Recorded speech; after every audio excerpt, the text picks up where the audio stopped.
చదవండి బైబిల్, తెలుసుకోండి సత్యాన్ని.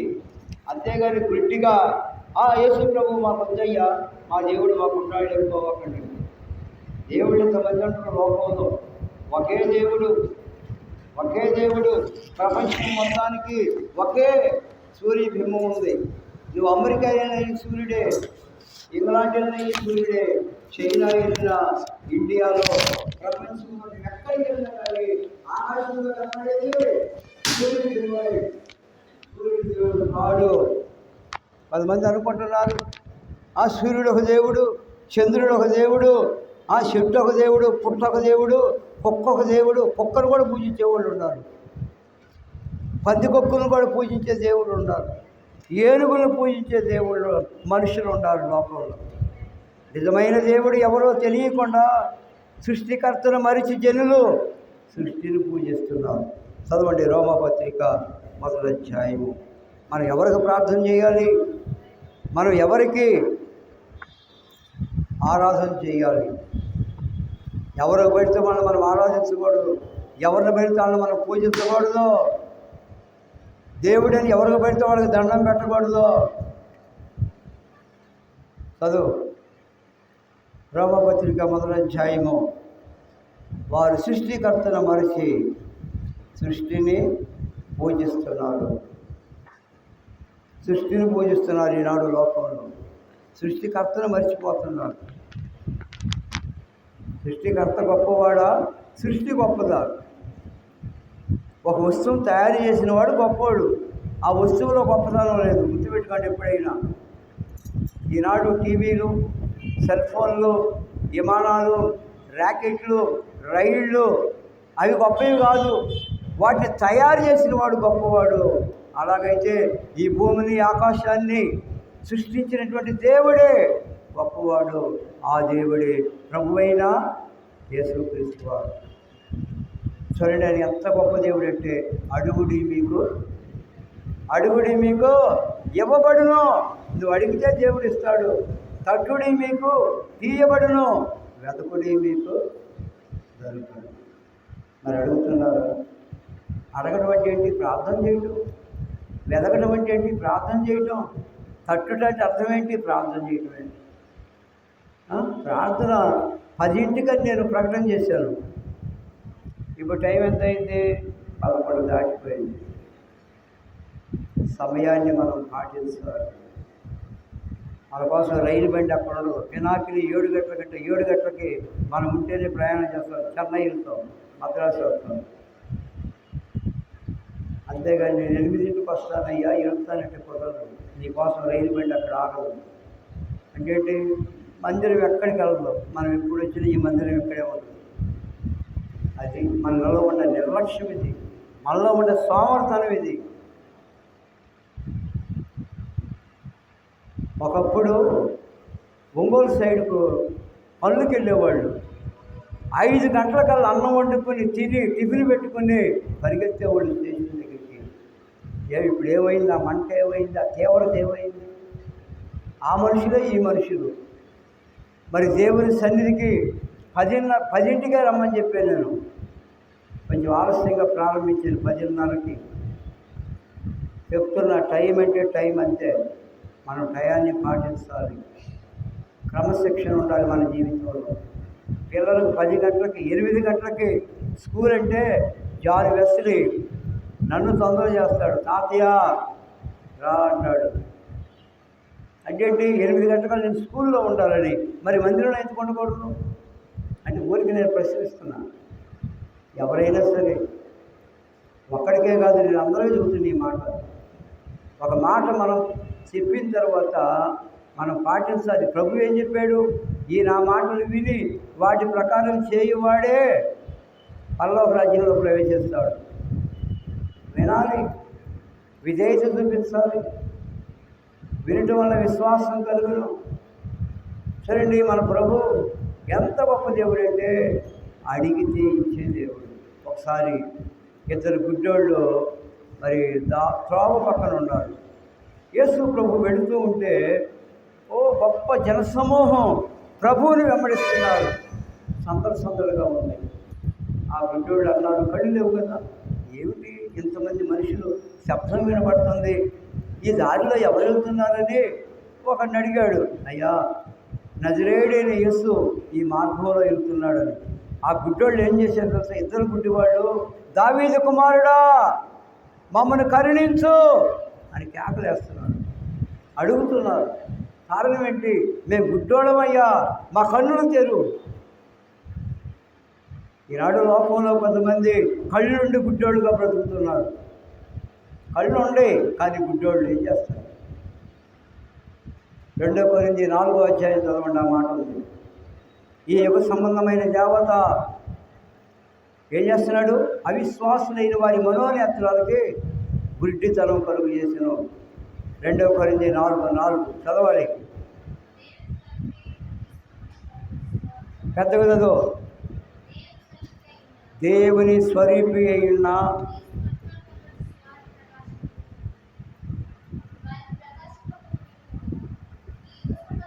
ఈ యుగ సంబంధమైన దేవత అవిశ్వాసులైన వారి మనోనేత్రములకు గుడ్డితనము కలుగు చేస్తున్నాం. ఎంతమంది ఉంటారు గుడ్డోడు? బాధపడవాక, నిజేంద్రయ్య గుడ్డోడు అని చెబుతున్నాడు. బైబిల్ చెబుతుంది ఈ మాట, నేరుగా చెప్పే మాట. అందులో ఉన్నప్పుడు మీకు తెలియజేస్తున్నాను. ఈరోజు చాలామంది మేము కళ్ళు ఉండి మేము బాగా చూస్తున్నాం అనుకుంటున్నారు, గుడ్డి జీవితాన్ని జీవిస్తున్నారు. యేసు ప్రభువు నమ్ముకోకుండా, మారు మనసు పొందకుండా, విశ్వాసం లేకుండా చాలామంది బ్రతుకుతున్నారు. టయానికి దేవుని మందిరానికి రాకుండా జీవిస్తున్నారు. టయానికి టీవీలో సీరియల్ చూస్తారు, ఇన్ని గంటలు టీవీ ఏంటో చూస్తారు. దేవుని మందిరానికి రావడానికి ఏమంటారు? నా కోసం వస్తారా, మీకోసం వస్తారా? అన్నం ఎవరి కోసం తింటున్నారు? ఎవరిలో బ్రతికటానికి తింటున్నారు అన్నం, మనం బ్రతకడానికి తింటున్నాం, తెలుసు కదా.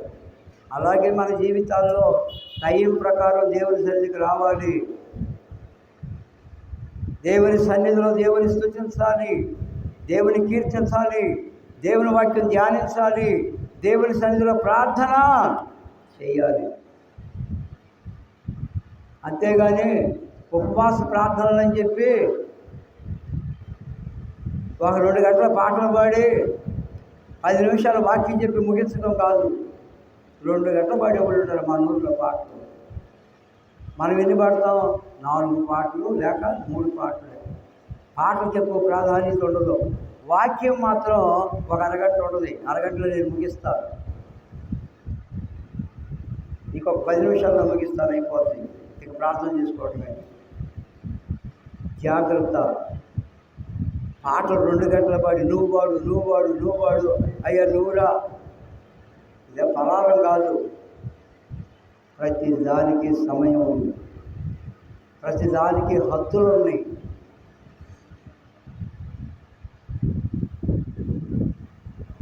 అరగంట పాటలు పాడాలి, అరగంట వాక్యం చెప్పాలి, 3 గంటల ప్రార్థన చేయాలి. ప్రార్థన కొద్ది టైం ఉండదు. కొట్టుడు కొడతారు. అంటే అందరు కలిసి ప్రార్థన చేయండి అంటారు, ఆమెన్ అంటారు.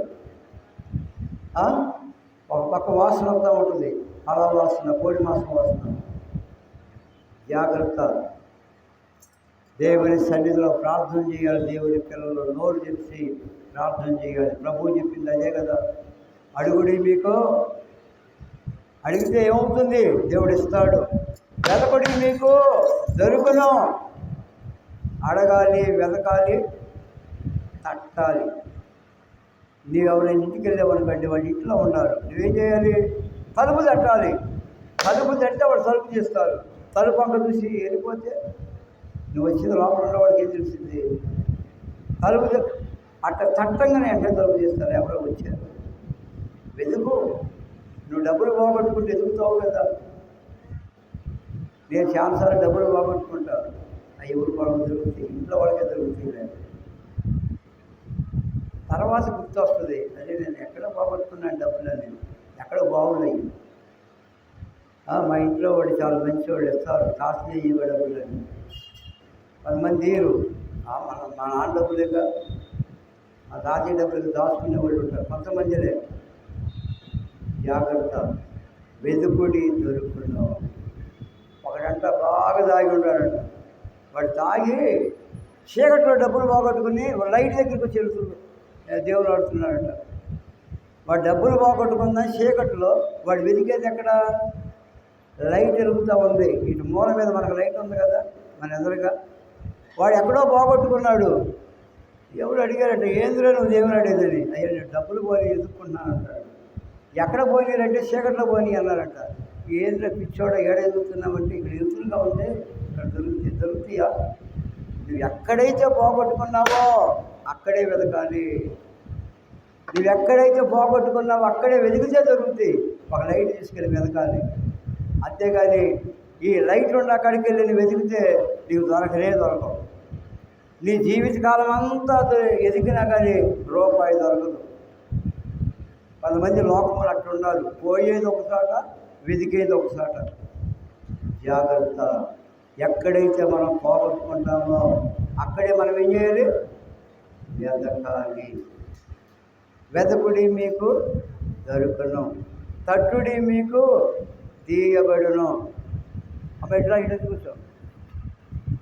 తట్టుడి మీకు తీయబడును. ఏం చేయాలి? తట్టాలి, వెతకాలి, అడగాలి. మా అబ్బాయి రాజు అనే ఒక అబ్బాయి ఉన్నాడు. మీకు అందరూ తెలుసు. రెండోవాడు ఎప్పుడు ప్రార్థన చేస్తూ ఉంటాడు, ప్రభువా మేము డాబా కట్టుకోవాలి, డాబా మీద మేము ఆడుకోవాలని ప్రార్థన చేసేవాడు. ఎంతప్పుడు? దాదాపు 4 సంవత్సరాల వయసులో ప్రార్థన చేసేవాడు, ప్రభువా డాబా కట్టుకోవాలి, మేము దాని మీద ఆడుకోవాలని. మేమిద్దరం విని నవ్వుకునేవాళ్ళం, ఇది నిజంగా జరిగిందా అని. ఎందుకు? అప్పుడు నా జీతం ఎంత అంటే 750 రూపాయలు జీతం నెలకి, రోజు 25 రూపాయలు. ఈ 25 రూపాయలు తినడానికి సరిపోతాయి రోజుకి. 750 రూపాయలు తినడానికి సరిపోతాయి. డాబా ఎప్పుడు కట్టేవు? జరిగే పని లేదు. మీరు ఆలోచించండి. దోసపో ఇటు కూర్చో, అక్కడ కాదు, అది ఆడవాళ్ళ సీట్, అది ఆడవాళ్ళ సీట్. ఇట్లా చూడండి, కట్టలేమనుకున్నాం, కానీ దేవుని మహాకృప వలన ఒక డాబా కట్టాము. అక్కడ అందరికీ తెలుసులే, కొత్తేళ్లలో పాలు తమ్ముడే మా ఇల్లు. డాబా కట్టాము. డాబా మీదకి వెళ్ళి పిల్లలు ఆడుకున్నారు. దేవుడు మన ప్రార్థన ఆలపిస్తాడు. మేము అనుమానించాం, ఇది జరిగే పని కాదులే, మన వల్ల కాదు. ఆ వచ్చే చేతిమే సాలటం ఎంతంత మాత్రం అయితే లేరిపోయింది. డాబానా మన ముఖానికి అనుకున్నాం, కానీ దేవుడు ఏమిచ్చాడు? 27,000 రూపాయలు అయింది ఆ డాబా. ఎన్ని వేలు? 27,000. ఈరోజు ఒక బండి తీసుకుంటే 1,02,000 రూపాయలు అయింది. అది రోడ్డు మీద ఉంది నా బండి, కొత్త బండి. ఎంత అయింది? 1,02,000. ఆ రోజు 27,000 పెట్టుకుంటే మంచి డాబా కట్టాం. ఎప్పుడు? 1992 సంవత్సరంలో. ఇప్పుడు సంగతులు కాదు నేను చెప్పాను, 32 సంవత్సరాల నాటి సంగతి చెబుతున్నాను నేను.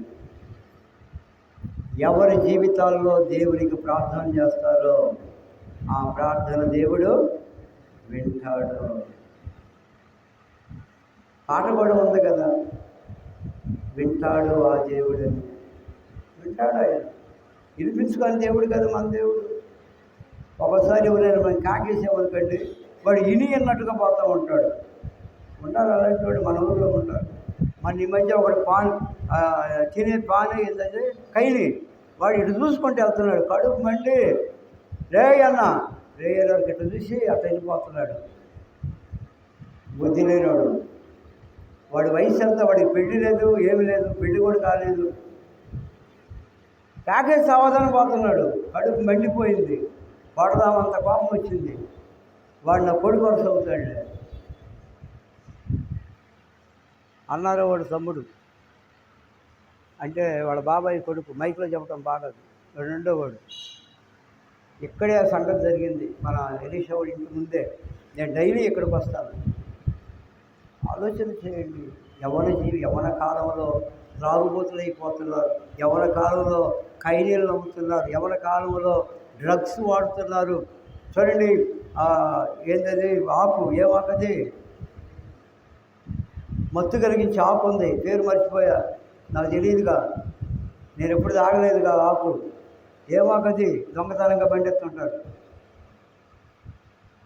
ఇంతంత పొట్లాలు తెచ్చుకొని నరుపుకొని సిగరెట్లో పెట్టుకు తాగుతాడు బుద్ధి లేకుండా.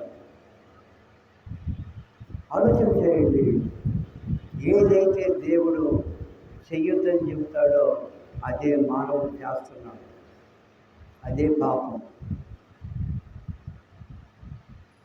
మన జీవితాల్లో బిడ్డలకి తల్లిదండ్రులు చెప్తారు, రే తాగకూడదురా, తాగవాకరా, రే తిరగకూడదురా, తిరగవాకరా, రే ఆడకూడదురా, ఆడవాకరా. కొంతమంది పేకాటలు ఆడేపించి పని పాటకు పోకుండా కాలువ కట్టల మీద చెట్ల కింద కూర్చొని పేకాటలు ఆడుతూ ఉంటారు. జాగ్రత్త. మనం ఎంత చెప్పినా వాళ్ళు వినరు. మా ఇష్టం, మా డబ్బులు, నువ్వెవరు చెప్పడానికి చెబుతాం. అయ్యా అది మంచిది కాదు, తప్పు అని చెబుతాం. దానివల్ల నష్టం ఉంది కాబట్టి నువ్వు దాని దూరం పోవద్దని చెబుతావు. రైలు కింద తలకాయ పెట్టాడు అనుకోండి, చూస్తాం, ఊరుకుంటామా? ముందు వాడిని పక్కలు అవుతాం. ఎందుకురా నీకేం కర్మ వచ్చిందంటే వాడు ఎన్నో సమస్యలు చెబుతాడు. అయ్యా నేను బ్రతకలేనయ్యా, అందుకని సావడానికి వచ్చిన రైలు కట్టలేదు అంటాడు. జాగ్రత్త. ఏ మనుషుడైతే పాపంలో జీవిస్తాడో వాడిని ఎక్కడ తీసుకెళ్తుంది సాతానుడు? మరణానికి తీసుకుని వెళ్తాడు. ఎందుకురా ఈ బతుకు సావరాదు అంటాడు సాతానుడు. అడు దొంగ. సాతానుడికి ఒక పేరు ఉంది, దొంగ. చదవండి, బైబిల్లో ఉంది. కేండి యోహాను సువార్త 10వ అధ్యాయము 10వ వచనం చదవండి. సాతానుకు ఒక పేరు దొంగ. అనేక మంది జీవితాన్ని వాడు దోసుకుంటున్నాడు.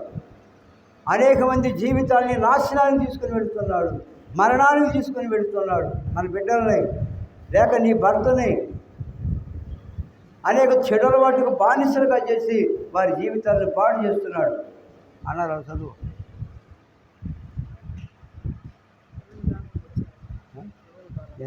నాకేం తెలుసు?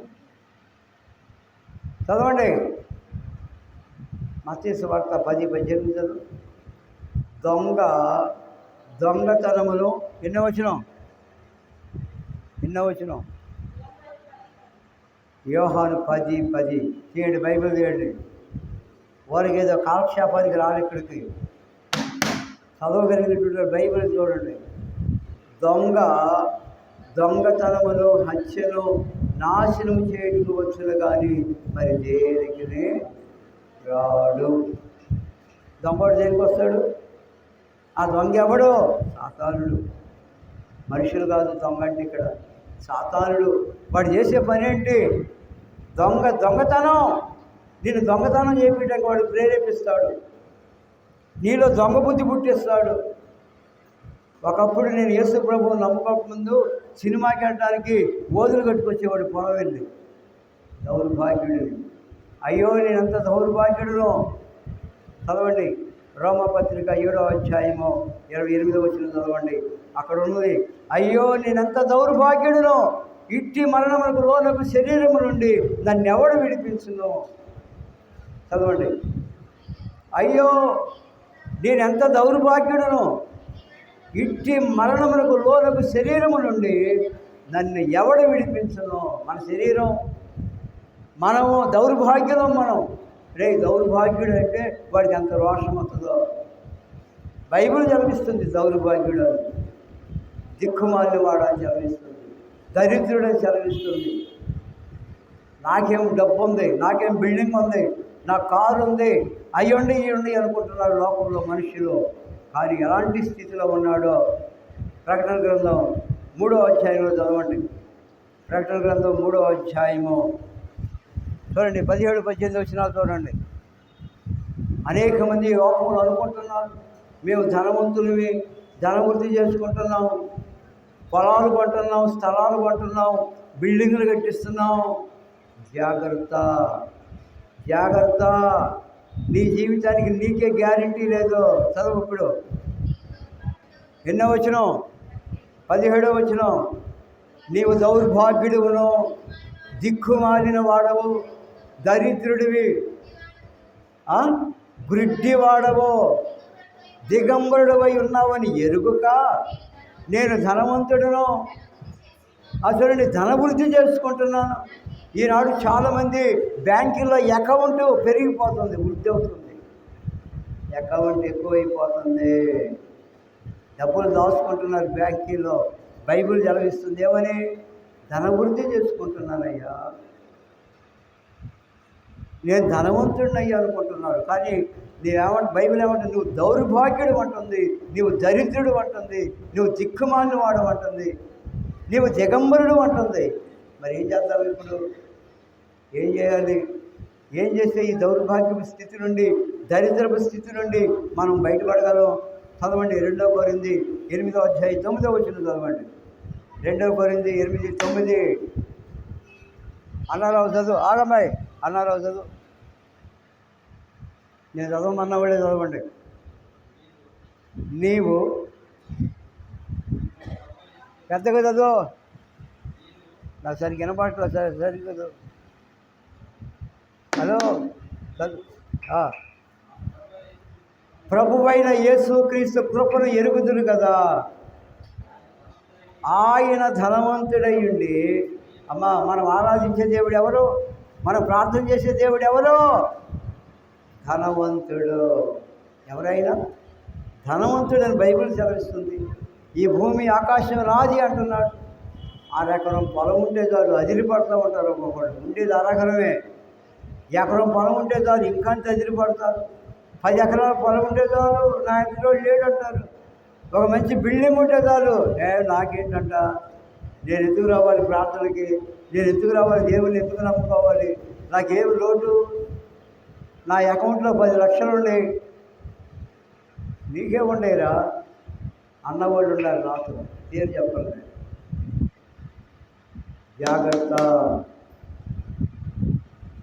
ధనవంతుడైనటువంటి ఆ ప్రభు దరిద్రమైన మనలను ధనవంతులుగా చేయడానికి ఆయన మన నిమిత్తం ఏమైపోయాడు? దరిద్రుడు ఆయన.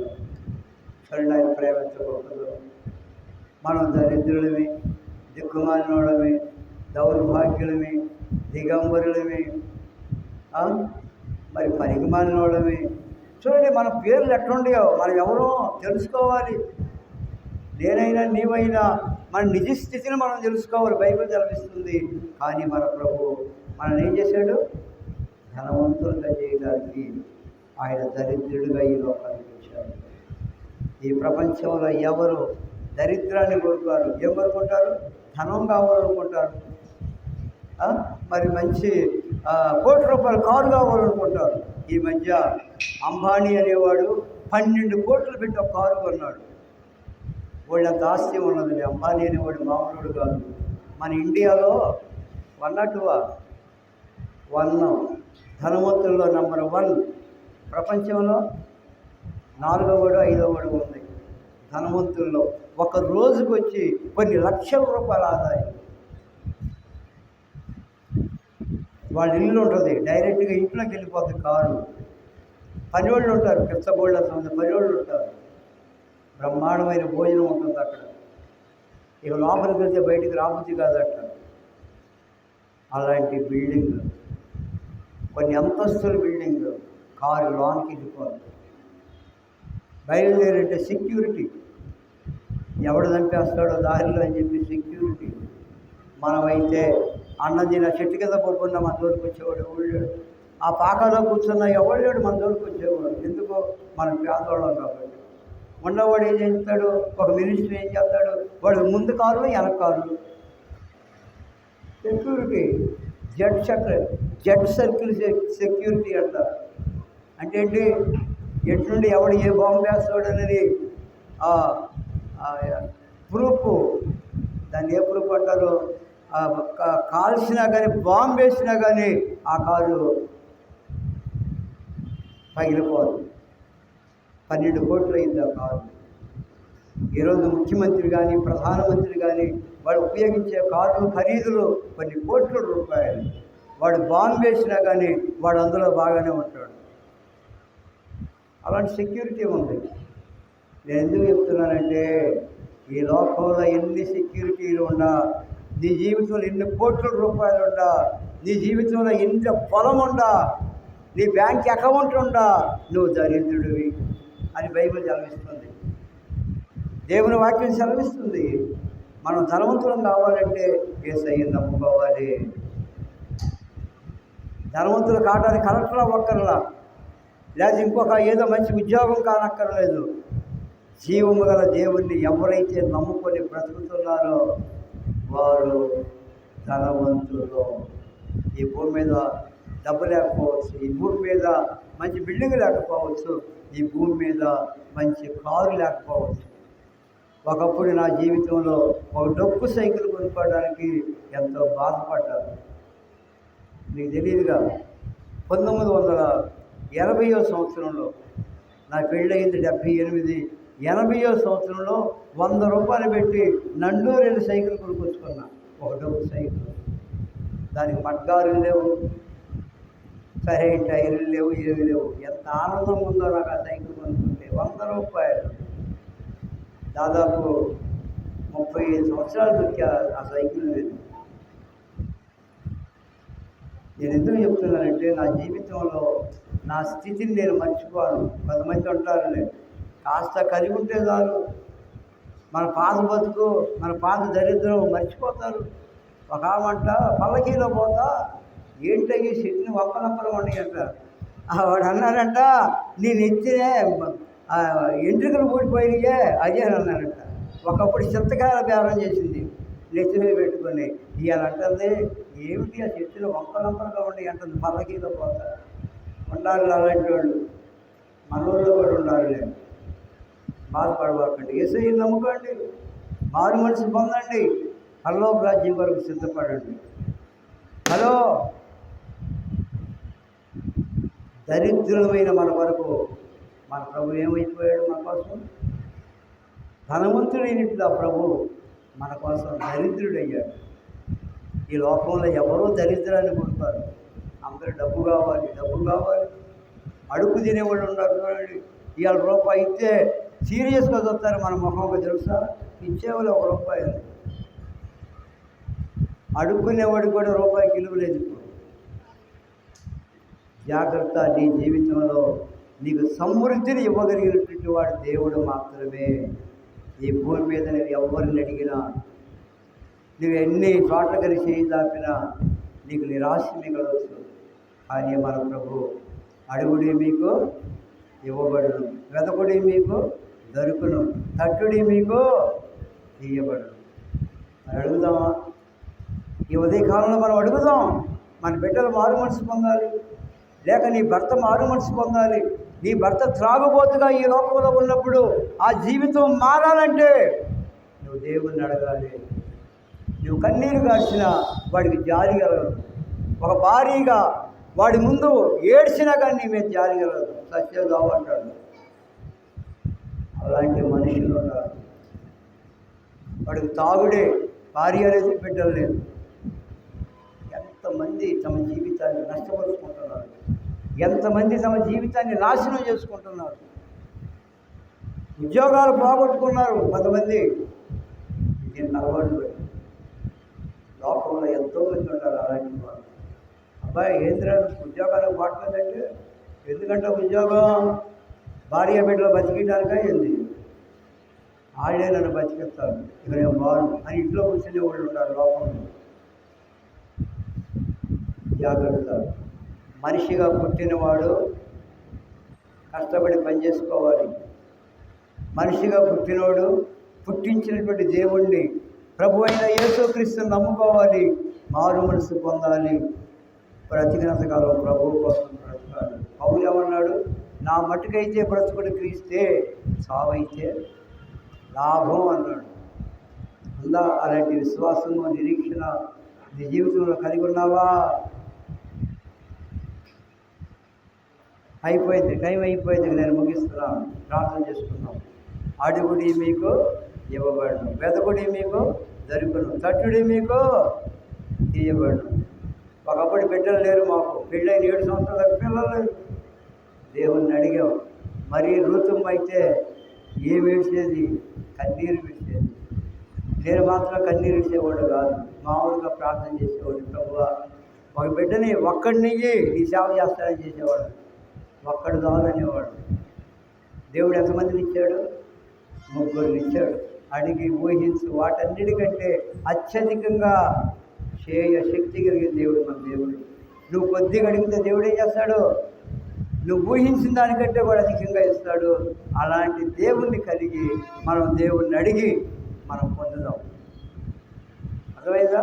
దేవుణ్ణి అడుగుదాం. నువ్వు మనుషుల్ని అడిగితే లాభం లేదు. నువ్వు మనుషుల్ని అడిగితే వాళ్ళు నిరాశ చేస్తారు, మనల్ని ఎక్కిరిస్తారు. ఎలా నీకు బాకీ ఇస్తే ఎట్లా వస్తాయి డబ్బులు, నీకేముందిరా అనేవాళ్ళు ఉండాలి లోకంలో, ఉండాలి లోకంలో. అందుకని నేను నీకీను అని చెప్పేవాళ్ళు ఉండాలి. కానీ మన దేవుడు నీవెంత పేదరికంలో ఉన్నా, నువ్వెంత బాధపడుతున్నా, నువ్వెంత దరిద్రురాలుగా ఉన్నా నువ్వు అడిగితే దేవుడు ఇస్తాడు. పేద విధవరాలు బైబిల్లో ఉంది చూడండి. కరువు వచ్చేసింది ఆనాడు. అనుకుంది ఇంకేముందలే, ఇది ఆఖరి రొట్టె, ఆఖరి అప్పము. నేను నా కుమారుడు భర్త చచ్చిపోయాడు, ఒక కుమారుడు ఉన్నాడు, ఇదే మా ఆఖరి ఆహారం అనుకున్నాను.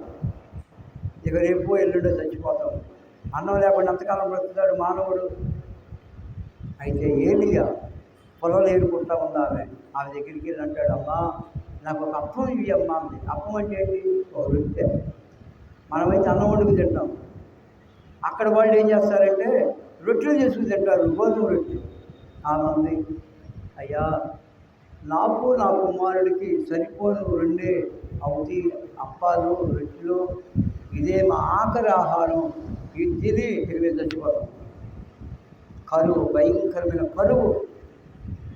ఎవరు ఎక్కడా ఆహారం ఇచ్చేవాళ్ళు లేరు.